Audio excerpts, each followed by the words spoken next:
Tell us about your background and how it led you to specialize in entrepreneurship development.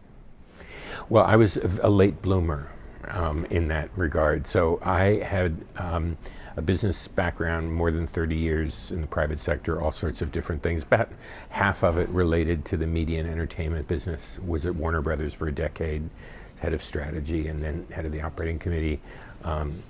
I had several entrepreneurial ventures of my own, and I felt, much more kind of turned on when I was doing that sort of work than when I was working at McKinsey or on Wall Street. But what really led me specifically to this piece of entrepreneurship, what I call entrepreneurship in the service of foreign policy, was I was always interested in international affairs. I went to the Fletcher School, and I have a background in international affairs, and I was particularly interested in the breakdown of states and failed states and violent conflict.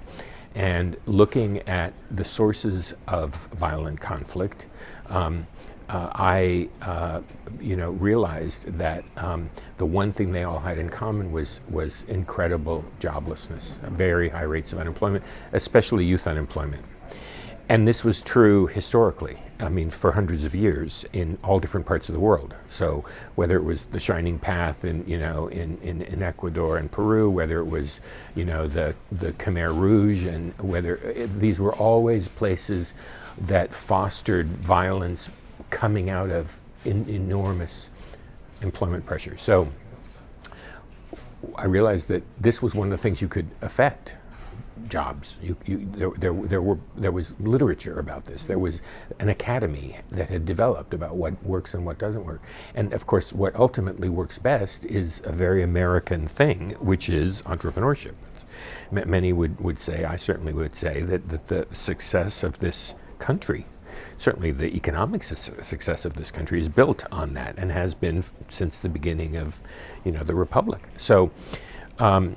The notion that there was a connection between entrepreneurship, jobs, political stability, and peace became a really big thing for me, something I wanted to work on, and when I had the opportunity to do that at the State Department, I jumped at it. Tell us about a success that you had in one of those primary countries that you're especially proud of.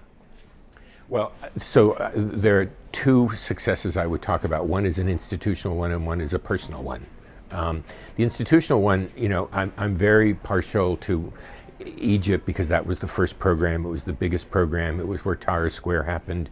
We started our program about 3 months before Tahrir Square. Mm-hmm. I was there before, during, and after. So I felt very connected. And by the way, parenthetically, entrepreneurs were a disproportionately large percentage of the demonstrators in Tahrir Square, which is very interesting because I believe entrepreneurs are a key demographic that agitate for better governance, and I saw that in the streets there. But anyway, one of the things we did in the GEP Egypt program was help an extraordinary Egyptian-American entrepreneur named Ahmed Al-Alfi, who's from LA, start Flat 6 Labs, which is, to this day, even with all the changes in Egypt, it is the only functioning real incubator in Cairo, a city of 25 million, and has now expanded to several other countries. And I don't know how many cohorts of entrepreneurs they've incubated over time, but it's been very successful. So I won't, it's really Alfie who gets the credit for that, but it was something that I feel we helped. Okay. And can I ask specifically about that help? What help did they find valuable? What kind of practices did we bring over from the United States that are particularly valuable, and what needs to be localized when you take these practices and principles to emerging markets? Yeah, very important. I think the biggest help that the State Department provided was sort of convening around it and celebrating it.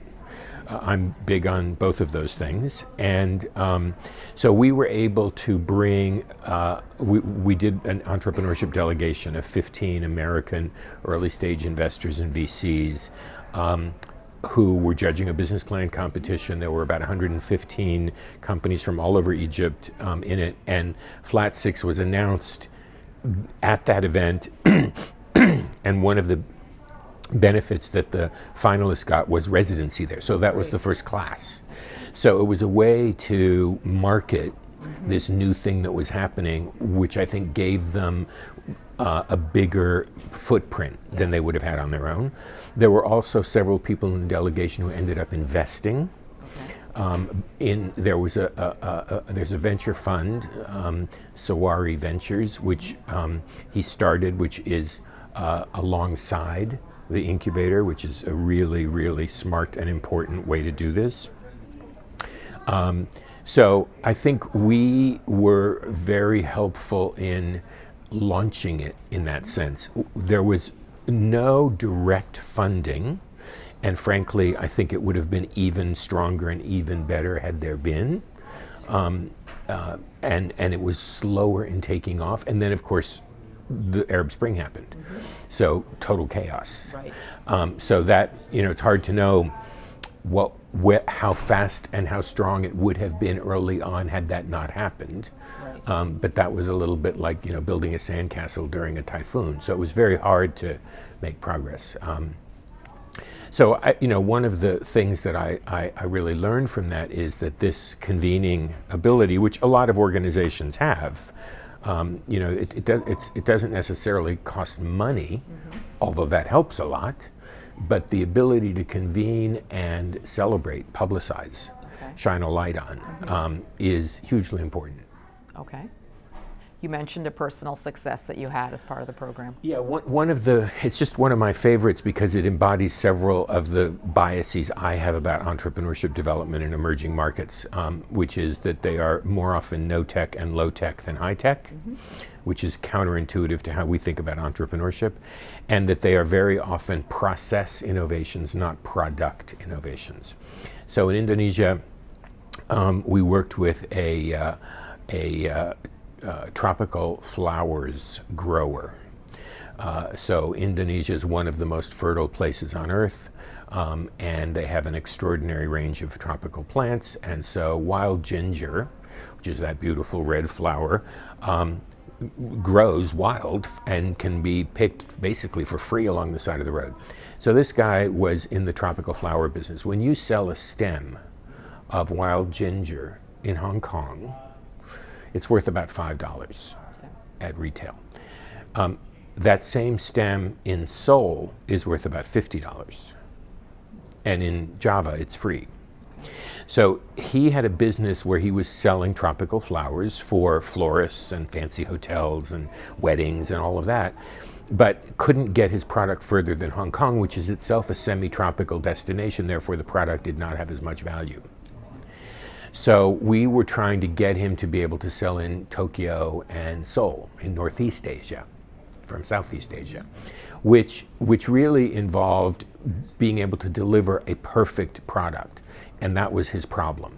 So brought in a packaging and logistics expert who came up with an octagonal shaped cardboard tube into which the plants could go, which, by the way, had the added value of being able to be stacked most efficiently in the cargo hold of a plane, because you have to get these flowers to market within 24 hours. And the buyers will pay top dollar only if they are completely perfect, the slightest imperfection. So it's either worth $50 or $0. Right. So that carton enabled this guy to increase his business 50-fold. Fantastic. Which then enabled him to buy more flowers from local farmers. Right.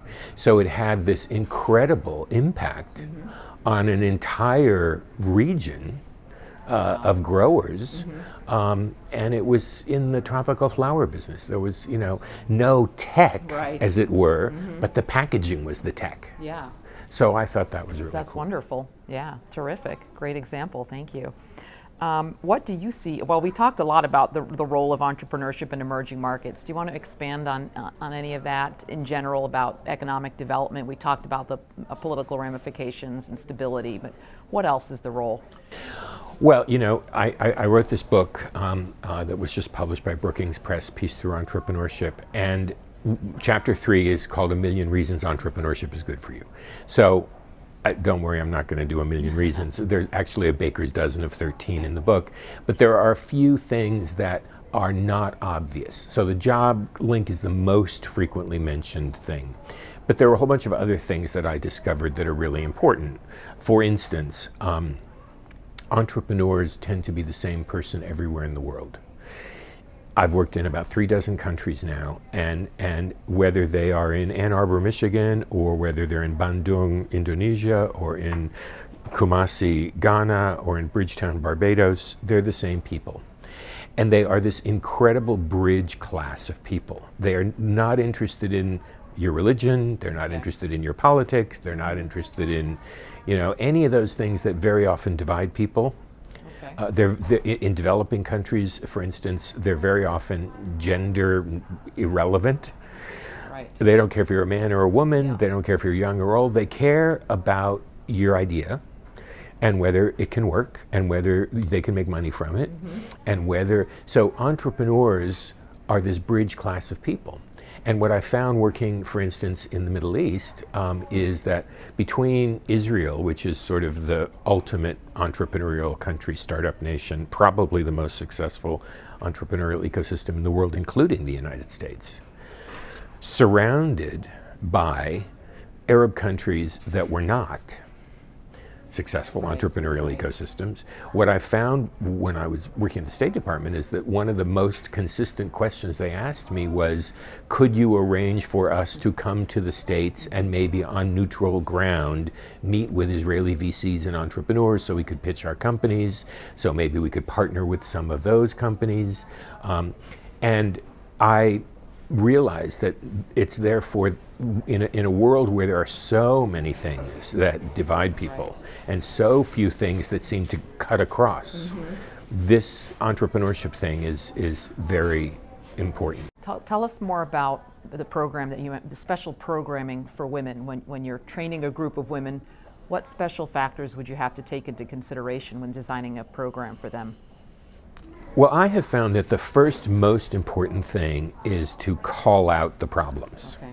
So there's in some countries, many countries, for instance, women are not allowed to open a bank account or even go into a bank without a man, a father, a brother, a husband, sometimes even a son, which is particularly tough. You're a full-grown woman and you have to take your 12-year-old son with you to the bank to open an account. So the first step to me in dealing with that is to list all of those things. And what I have found is, especially when you're doing this in a group setting, and you're the outsider, you're the white man from America who's doing this, you have to be very sensitive to how you do this within the group. Okay. So one technique I have found is I put up a list that's developed somewhere else that I didn't develop. I mean, I did develop it, but I'm reusing it. Right. They don't have to list all these items. I just put that up and talk about it. And slowly people will start nodding their heads. Right. Or you can see some body language that says, yes, I understand that. That's one technique that I have found is very helpful. Right. And having them talk to each other in smaller groups, usually with me absent. So I'll let them talk amongst themselves in small groups based on this list. Okay. Is a really good way to begin. I'm also really big on, because I come from the media business, on using media. So, I like to use some examples of women, maybe a YouTube interview with a woman who, there's one that I worked with in Nairobi who has a recycled plastics business. Kenya is one of those countries where women are not allowed to do a lot of things, and there is a bias against it's funny because women do everything at the bottom of the pyramid. So they do all of the water gathering, they do all the cooking, they do all the child care, but they can't open a bank account. Wow. So this is an interview with a young woman who did build a business, very successful, what did not have a bank account when she started. Right. Then when it got to be big enough, then they were interested. And she then, if I'm depositing several $1,000s a week, Right. now all You're of a of interest. sudden you could come and visit. Right. So although it wasn't in the bank, it was at a coffee place. Okay. So that's another thing I say is sometimes don't go into the lion's den. Find a social interaction. Maybe you know the wife of the banker. Okay. Get in that way. Get in that way. So there are lots of, but I think the most important thing is just letting people know that their problem is not shameful Right. nor unique. And showing local role models. Yes. Helps in that effort. Yes. By the way, just as a last point, microfinance, which is very different than the work that I do, but it's a close cousin, 95% of microfinance entrepreneurs are women. Oh, okay. I mean, the vast majority are women. Right. And some then graduate to more scalable businesses. So that's one of the things I always tell these groups. I always tell them, you may be a minority, but you're actually a majority in this category of entrepreneurship. Oh, great. Yeah. Which emboldens sometimes some Okay. people. Absolutely. Great. So what do emerging market countries need to help them build an entrepreneurial culture? What's missing? How can we help? What do they still need? Well, so in my book and in the work that I do, everything is based on this theory I have of entrepreneurship ecosystem building, which I call the 6+6 model. So I don't believe there's any one single thing you can do to move the needle. Okay. It's only a combination of things. So it's a holistic approach. There's 6 categories of activity: identify, train, connect and sustain, fund, enable public policy, and celebrate entrepreneurs. And 6 categories of organizations that have to be involved: corporations, foundations, NGOs, universities, investors, and government. Okay. So the work that I actually do, and I have a consulting business, Koltai and Co, that does this, is create programs, and I have probably 40 now that I've done, so I have a toolkit that address holes or weaknesses in the ecosystem based on that 6+6 model. And so when you're working in these countries, and that's why I believe in the ecosystem approach. Even if you yourself are only providing training, Right. or you're a business plan competition, or you're a venture fund, or you're an angel investor group, Right. know the adjacencies. Know where you fit within the ecosystem. So if you've started a training program, part of the training program should include introducing people to the local meetup or the local entrepreneurs organization or Right. whatever it is ongoing support for after the ongoing training. support, because the course is over, you leave, Okay. and then they're stuck with what is the inevitable trauma of the first thing that goes wrong, which is guaranteed to happen. Right. And you're gone now. So, or the mentor's not home, or it's the wrong time zone, or whatever it Right. is. So you have to have, it's a little bit like being in a 12-step group. You have Okay. to have a buddy. Yeah. And I'm a very big believer in that. And frankly, again, it's not that hard to do that. You just Okay. have to be aware that it needs to exist. Now, none of this is to say that the things that are harder and more expensive to do, like starting an incubator, like having a venture fund, like having an angel group, Right. that those things are not important. They're critical.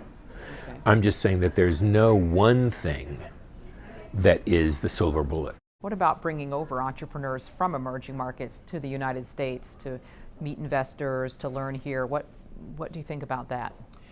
Well, this is a growing area, and there are a lot of soft landing incubators that provide, and some of them are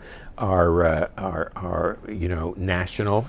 So I know many countries that have a soft landing location in the U.S.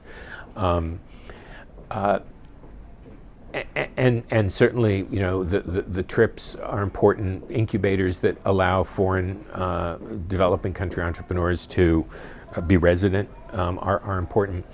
So I think there's a real role for that. The one caution I have is that, and this is true of any foreign student, for instance, who's been in the United States, which is most major universities have huge populations of foreign students. It is a very different country and culture. And sometimes it can be very frustrating to go home. Okay. And because the problems you face at home really are very different. And so I'm always a little bit reluctant to put too much emphasis on that. It's for certain kinds of entrepreneurs in certain businesses, it's really good, but it's you have to be judicious. Okay, I see. We talk a lot about what the U.S. can bring, and what U.S. entrepreneurs and entrepreneurs from developed countries can kind of teach entrepreneurs in developing countries. But what about vice versa? What can U.S. and developed country entrepreneurs learn from those in developing economies? I love that question. There's this general view of north to south. Right. So I'm a big believer in south to south and south to north. Right. So one example of south to north, where we in the north, the developed world, have a lot to learn, is mobile money. Okay. Kenya accounts for about 40% of the mobile money transactions in the world. Wow. Of which the largest company is M-Pesa, for which the largest funder was Safaricom. For many, many people, whether it's the sort of the American version of M-Pesa, which is like Venmo, where you text money to people, it's sort of the next generation of PayPal. Right. That has actually started, the mobile applications have started in the developing world for the simple reason that it's the largest population of unbanked people. Most developing countries are 90% or more unbanked. And the widest distributed technology is a cell phone. Everyone has a cell phone. No matter how poor you are, you have a cell phone. So that has led to a whole bunch of innovations. And transferring money is one of them. Okay. But there are lots and lots of other. Education is another area. Education, informal sort of stock markets, Okay. commodities markets. Where do I go 50 kilometers east or 50 kilometers west to sell my vegetables today? Which market has the best price? How much are tomatoes selling for 50 kilometers east? And how much are they selling for 50 kilometers west? And that's what's going to determine for me where I go today. Okay. So I'm going to see a real. So I'm going to see an impact on my daily revenue. There are thousands of these kinds of, in the healthcare field, remote monitoring. In most of the developing world, transportation is really difficult, if not impossible. Right. So you're in a remote village and you're having a medical issue. My ability to describe my symptoms, or maybe even show by sending a video, if I have a smartphone, can mean the difference between life and death. If I have somebody on the other end who's skilled and able to receive that information. So there are countless applications that are of mobile technology that are south to north just because of necessity. Then there are the south to south ones. This Gojek in Indonesia. Every major developing country in the world has an urbanization problem. Right. And it is manifest in many ways. It's manifest in pollution. Right.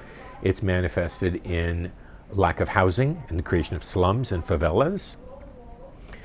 And it's certainly manifested in transportation, the inability to get around. Right. So this Chinese company, invested in this Indonesian company because they saw the ability to take that technology to 15 other major cities. See, okay. You know, in 2025, all 10 of the most populous cities in the world will be in developing countries. So the need to find solutions on all of these fronts that I mentioned, climate, waste, housing, transportation, businesses that relate to any of those have a huge market that's opening up, and it's entirely in the developing world. Wow. Lots of opportunity to tap there. Opportunity. Great. Let's see, what role does entrepreneurship development play in the current refugee crisis? Well, I just actually wrote a piece in the Harvard Business Review 2 months ago saying that to me, entrepreneurship has to be part of the solution to the migrant crisis. And I see it, you know, in a couple of ways. One is there's a lot of data that shows that the single biggest reason for migration is economic, not political, not religious, economic. And the single biggest economic driver is joblessness, or the inability to find a job in your home country. So again, going to the root cause of the problem by helping to create jobs in the home country is something that the countries who are receiving the migrants may be well to consider as a solution to that, because the supply of migrants is not infinite, but much bigger than has so far occurred. So I think that the migrant crisis in the north will continue as long as the jobless crisis in the south continues. So there's a major opportunity, not even opportunity, imperative there. Then on the other end, which is when they have arrived at their at the country they are now in, whether they stay there is another question. There's also an opportunity, and that is a very often overlooked opportunity. The migrants who have made it to Germany or Holland or the United States or Canada, number one, are a self-selected group of people who were pretty resourceful to have made it that far. In the United States, we know that over half of startups in the last 15 years have been started by people who were born abroad, outside the United States. So there is a potential, you know, sort of stream carrying a lot of nuggets of gold that is passing through your territory.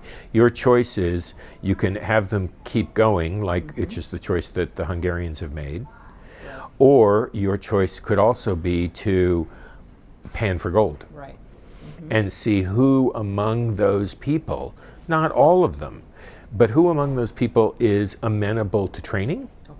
So you could start providing some of that, even in refugee camps. Many of these refugee communities, Germany, for instance, has 1 million. They are large enough communities. I mean, that's many times bigger than Ann Arbor, Michigan. So many of these communities are large enough to create business opportunities even within the community itself, even when they're not yet legal. So documented. So you might be in a community of 100,000 people, all of whom are undocumented, but there's still a need for a daycare business. There's still a need for transportation. There's still a need for wire transferring money. There's still a need for some kind of, you know, health services, physical fitness services. So there are a whole bunch of businesses that are service and consumer-facing businesses that you could start in your own community, and you could have help to start them. You could start a kind of incubator in the camp. So that's one of the things I'm urging countries that are hosts to these migrants to consider doing. Great, and has that met with a strong reception so far? Well, so far there's a lot of interest. I think it's starting to be funded, particularly in Europe, but there's, you know, miles to go.